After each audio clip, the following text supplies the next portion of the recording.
जय श्री राम, जय बजरंग बली। प्रिय भक्तों, मंगलवार का व्रत, जिसे मंगलवार व्रत भी कहा जाता है, भगवान हनुमान को समर्पित एक उपवास है।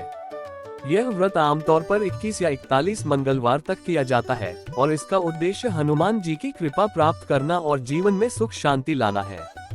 मंगलवार का व्रत शुरू करने से पहले किसी पंडित या हनुमान जी की पूजा विधान जानने वाले से सलाह लेनी चाहिए।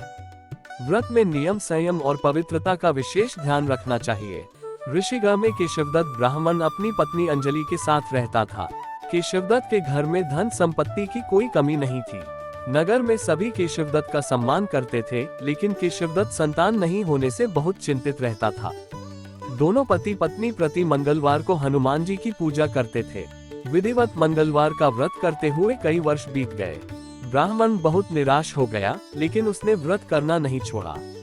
कुछ दिनों के बाद केशवदत्त हनुमान जी की पूजा करने के लिए जंगल में चला गया। उसकी पत्नी अंजलि घर में रहकर मंगलवार का व्रत करने लगी। दोनों पति पत्नी पुत्र प्राप्ति के लिए मंगलवार का विधिवत व्रत करने लगे।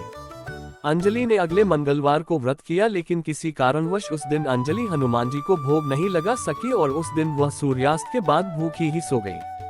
अगले मंगलवार को हनुमान जी को भोग लगाए बिना उसने भोजन नहीं करने का प्रण कर लिया। 6 दिन तक अंजलि भूखी प्यासी रही।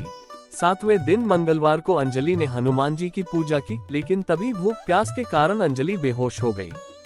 हनुमान जी ने उसे स्वप्न में दर्शन देते हुए कहा, उठो पुत्री, मैं तुम्हारी पूजा पाठ से बहुत प्रसन्न हूँ। तुम्हें सुंदर और सुयोग्य पुत्र होने का वर देता हूँ। ये कहकर हनुमान जी अंतर्धान हो गए। तत्काल अंजलि ने उठकर हनुमान जी को भोग लगाया और स्वयं भोजन किया। हनुमान जी की अनुकंपा से अंजलि ने एक सुंदर शिशु को जन्म दिया। मंगलवार को जन्म लेने के कारण उस बच्चे का नाम मंगल प्रसाद रखा गया। कुछ दिनों बाद अंजलि का पति केशवदत्त भी घर लौट आया। उसने मंगल को देखा तो अंजलि से पूछा, ये सुंदर बच्चा किसका है? अंजलि ने खुश होते हुए हनुमान जी के दर्शन देने और पुत्र प्राप्त होने का वरदान देने की सारी कथा सुना दी। लेकिन केशवदत्त को उसकी बातों पर विश्वास नहीं हुआ। उसके मन में पता नहीं कैसे ये कलुषित विचार आ गया कि अंजलि ने उसके साथ विश्वासघात किया है। अपने पापों को छिपाने के लिए अंजलि झूठ बोल रही है। केशवदत्त ने उस बच्चे को मार डालने की योजना बनाई। एक दिन केशवदत्त स्नान के लिए कुएं पर गया। मंगल भी उसके साथ था। केशवदत्त ने मौका देखकर मंगल को कुएं में फेंक दिया और घर आकर बहाना बना दिया कि मंगल तो कुएं पर मेरे पास पहुंचा ही नहीं। केशवदत्त के इतने कहने के ठीक बाद मंगल दौड़ता हुआ घर लौट आया। केशवदत्त मंगल को देखकर बुरी तरह हैरान हो उठा। उसी रात हनुमान जी ने केशवदत्त को स्वप्न में दर्शन देते हुए कहा, तुम दोनों के मंगलवार के व्रत करने से प्रसन्न होकर पुत्र जन्म का वर मैंने दिया था, फिर तुम अपनी पत्नी पर शक क्यों करते हो? उसी समय केशवदत्त ने अंजलि को जगाकर उससे क्षमा मांगते हुए स्वप्न में हनुमान जी के दर्शन देने की सारी कहानी सुनाई।